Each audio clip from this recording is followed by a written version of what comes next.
C'est la raison pour laquelle j'ai demandé au président de la République, qu'il a accepté, de convoquer le Parlement en session extraordinaire le lundi 8 septembre, dans 15 jours. J'engagerai ce jour-là la responsabilité du gouvernement. Je pense qu'il y a de la politique derrière ça aussi. C'est-à-dire qu'il a quand même bien conscience, François Bayrou, que son destin est quand même assez fragile. Oui. Et qu'il peut très bien ne plus être Premier ministre dans quelques semaines.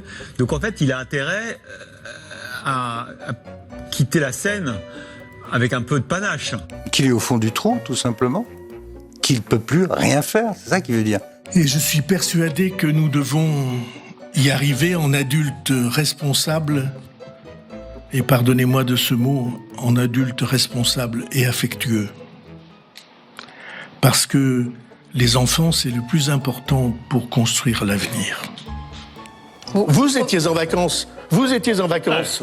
Vous étiez en vacances. Le seul qui n'était pas en vacances, c'était moi. Donc le seul adulte responsable de cette classe, c'est vous. Déjà, je pense que quand on n'a rien à dire, on ne va pas faire un journal télévisé pour faire perdre du temps à tout le monde. Quand il explique qu'il n'a pas pu nous parler parce qu'on était en vacances, tout ça n'a aucun sens. La rentrée, s'il y a un mot d'ordre, c'est censure et faire tomber François Bayrou.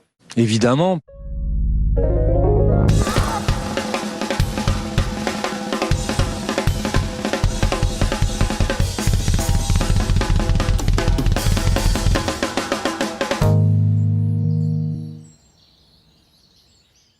Le Premier ministre François Bayrou, nommé par Emmanuel Macron le 13 décembre 2024, a donc annoncé lors de sa conférence de presse du lundi 25 août dernier qu'il engagerait la responsabilité de son gouvernement devant l'Assemblée nationale le 8 septembre prochain. C'est la raison pour laquelle j'ai demandé au président de la République, qu'il a accepté, de convoquer le Parlement en session extraordinaire le lundi 8 septembre, dans 15 jours.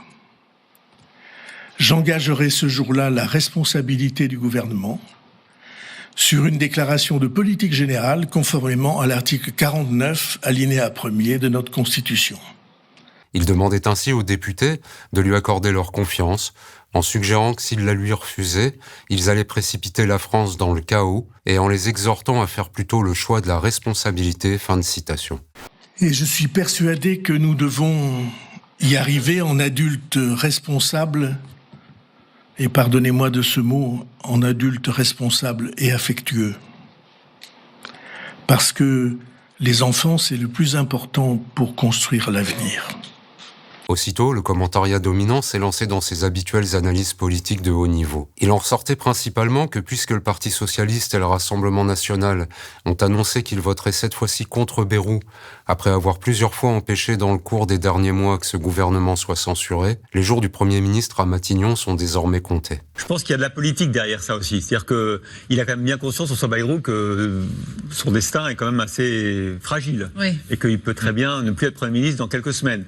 Donc en fait, il a intérêt à quitter la scène avec un peu de panache, oui. De dire voilà ce qu'il faut faire. J'ai essayé d'être courageux. Plusieurs commentateurs ont ajouté qu'il faisait tout de même preuve d'une certaine forme de courage, et je cite de panache, en se soumettant ainsi à un vote dont le résultat peut effectivement lui être défavorable.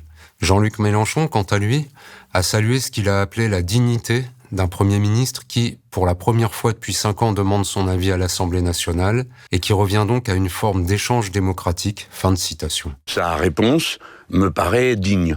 Je veux dire, enfin, on revient à des mœurs républicaines. Il y a un doute sur la solidarité politique dont il peut disposer, se dit-il, et il demande son avis à l'Assemblée. Et on comprend évidemment les raisons pour lesquelles Mélenchon se pose ainsi en gardien de la bienséance démocratique pour essayer de neutraliser les attaques incessantes de la presse et des médias dominants qui s'acharnent à présenter son parti comme, je cite encore, une secte extrémiste. Alors que chacun devrait soutenir la seule démocratie de la région dans ce combat, ici même, une secte antisémite déguisée en parti politique, située à l'extrême gauche de cet hémicycle. Mais ces différents commentaires ont ce site gênant qu'ils font comme si François Bayrou était un Premier ministre légitime, alors que ce n'est bien sûr pas du tout le cas.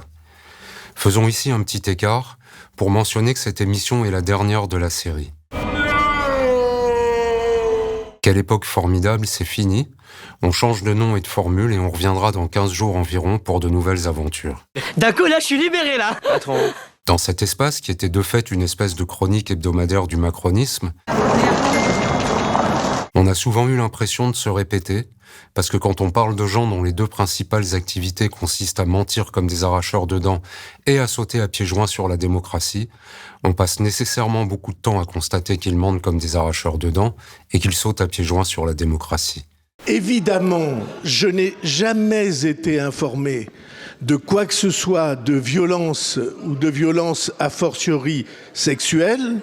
Jamais. On va donc le répéter encore une fois.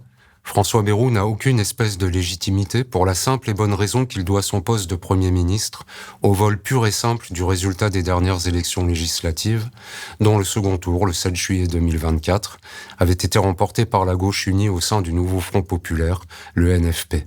Assemblée, et ce n'est pas le tiercé.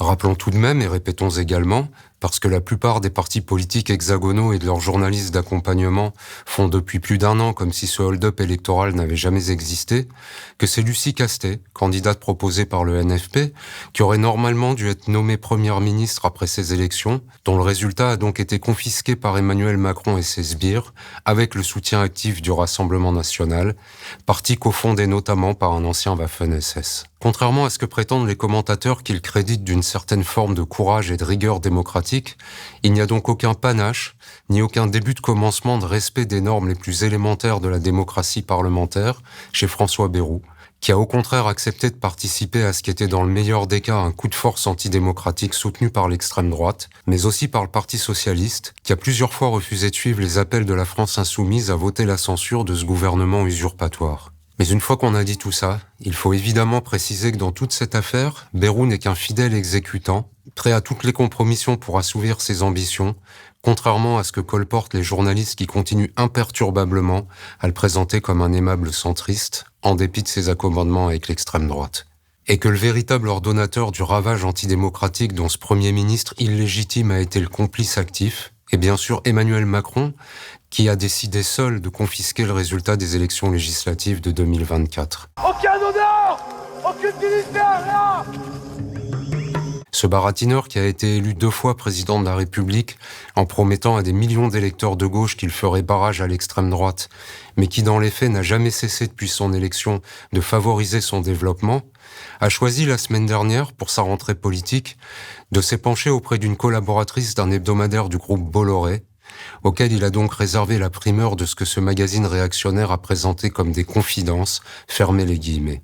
Et bien sûr, le chef de l'État en a profité pour formuler quelques bobards selon sa manière, en déclarant notamment que c'était, je cite encore, aux forces politiques de savoir être à la hauteur, en trouvant les voies du compromis et de la stabilité, et que si elles s'avéraient au contraire facteurs de désordre, ce serait une lourde responsabilité dans le moment géopolitique délicat que nous vivons. Fin de citation. En d'autres termes, Emmanuel Macron emploie exactement les mêmes termes que son Premier ministre illégitime et suggère comme lui que les parlementaires qui refuseraient d'accorder leur confiance au gouvernement Bayrou seraient des irresponsables dont les décisions inconsidérées précipiteraient la France dans le chaos. Macron!